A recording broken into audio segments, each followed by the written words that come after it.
I guess start करते हैं ल्यूकोपाइसिस। ल्यूकोपाइसिस ये पैथोलॉजी का क्वेश्चन है, ये 10 नंबर का क्वेश्चन है। अगर आप इसको लिख लेते हैं डीकैल्सिफिकेशन वगैरह वो फिक्सेशन वगैरह वो सब कुछ याद करने की ज़रूरत नहीं है। सिर्फ ल्यूकोपाइसिस आसानी में बहुत आसान तरीके से आपको याद हो जाएगा। तो इसका डेफिनेशन सबको मालूम ही है लगभग। The formation and development of leukocyte that called leukopoiesis. इसको काट देगा यहाँ से, ठीक है।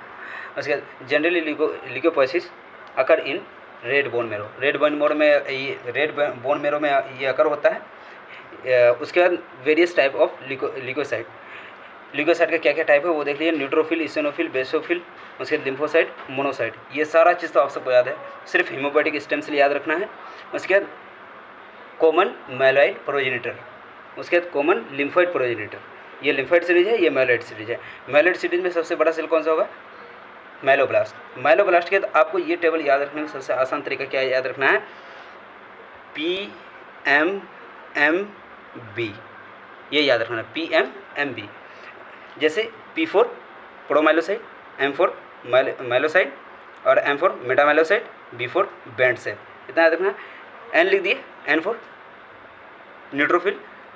उसके न्यूट्रोफिल P4 क्या आ जाएगा? प्रोमाइलोसाइट। न्यूट्रोफिल माइलोसाइट, उसके बाद न्यूट्रोफिल मेटामाइलोसाइट, न्यूट्रोफिल बैंड सेल। उसके बाद N जो यहाँ पे शुरू में लिखे वो N को डायरेक्ट पूरा लिख देना है, न्यूट्रोफिल। उसी तरह से इसका भी याद करना है, यही सिर्फ E आगे में लगा देना है, सेम यही फॉर्मूला अप्लाई करना है। फिर यहाँ पे B आगे में लगा देना है, फिर सेम यही फॉर्मूला अप्लाई करना है। B में आने के बाद मतलब बैंड सेल आने के बाद उसके बाद यूसिनोफिल E लगाएं तो यूसिनोफिल, B लगाएं तो बेसोफिल लिख देना है। उसके बाद ये मोनोब्लास्ट और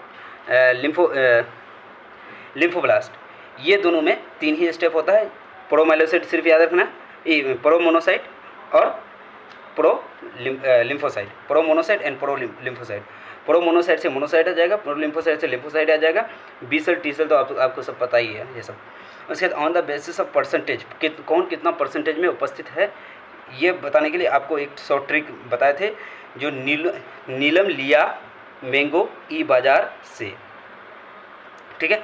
नीलम लिया मैंगो ई बाज़ार से, ठीक है। N for neutrophil, L for lymphocyte, M for monocyte, E for eosinophil, B for basophil. तो अब इसका साइज कैसे याद रखेंगे? तो माइलॉइड सीरीज का जो साइज है वो कैसे याद रखेंगे? बहुत ही आसान तरीका है याद रखने के लिए। तो इसके लिए याद करना है क्या, आगे में सिर्फ PMMB, बस पूरा यही याद रखना है, सिर्फ आगे में M जोड़ देना है। आगे में M क्यों जोड़ना है? माइलोब्लास्ट के लिए। ये माइलोब्लास्ट अब यहाँ आ जाएगा। माइलोब्लास्ट, प्रोमाइलोब्लास्ट, हाँ माइलोब्लास्ट, प्रोमाइलोसाइट, माइलोसाइट, मेटामाइलोसाइट, बैंड सेल और मैच्योर ग्रेन्युलोसाइट। अब ग्रेन्युलोसाइट में कौन आएगा? इसिनोफिल आएगा, बेसोफिल आएगा, न्यूट्रोफिल आएगा। यहाँ पे सिर्फ मैच्योर ग्रेन्युलोसाइट कर दीजिएगा तो समझ में आ जाएगा। उसके बाद इसका साइज़ तो आप लोग को याद रखने का तरीका मालूम है कि सब में 2-2 हटाते जाना है। लास्ट वाला 2 में आगे क्या करना है? आपको अटक जाना है कि भाई और नहीं बनाना है, आपको ठान लेना है एकदम, मेटा के बाद ठान लेना है। उसके बाद ग्रेन्युलोसाइट 10 to 14 माइक्रोमीटर, बस इतना कर देना है। माइक्रोमीटर ये दे दीजिएगा, यूनिट दे दीजिएगा, इसका यूनिट नहीं दीजिएगा तो फिर आपको काट देगा। अब इसका न्यूक्लियस क्या होता है? न्यूक्लियस माइलोब्लास्ट में सबसे लार्ज होता है, तो इसमें भी लार्ज हो जाएगा, इसमें भी लार्ज रहेगा और प्रोमाइलोब्लास्ट में भी, प्रोमाइलोसाइट में भी लार्ज रहेगा। उसके बाद माइलोसाइट में मुंह राउंड गोल होता है, गोल यानी राउंड शेप होता है, तो राउंड शेप का क्या हो जाएगा? माइलोसाइट हो जाएगा। माइलोसाइट एक बार बोलिएगा तो ओ के जगह में क्या होता है? मुंह राउंड शेप होता है, तो राउंड शेप का होगा माइलोसाइट। मेटामाइलोसाइट, अगर मेटा बोलते हैं तो जबान पलट जाता है, लगभग किडनी का शेप का आ जाता है, तो किडनी शेप याद रखिएगा।